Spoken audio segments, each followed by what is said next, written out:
wow.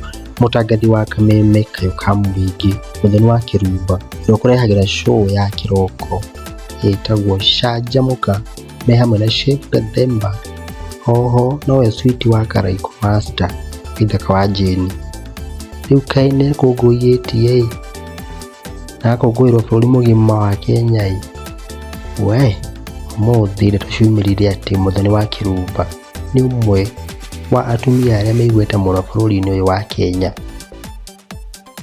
Mũthoni wa Kĩrumba atangathirwo gũkorwo arĩ ũmwe wa atumia arĩa matambũrĩtwo mũno gũkorwo na uge mũnene mũno gũkũ bũrũri-inĩ wa Kenya. Ũthuthuria ũyũ wĩkĩtwo nĩ Timely Kenya, kambuni ĩtagwo Timely Kenya wa kĩama kĩa mawakiri nĩwe Faith Odhiambo nĩ uma namba ĩmwe ũtongoretie hau, agacokwo nĩ Mary Muthoni, Dr. Margaret Nyakang'o, Flora Kanyua, mũteng'eri Faith Kipyegon na mũmbunge wa Gĩthũngũri nĩwe Gathoni wa Mũcomba kana Truthful Woman, agacokwo nĩ mũtumia wa Gachagua nĩwe Dr. Rigathi Gachagua ona akiuma list-inĩ ĩno.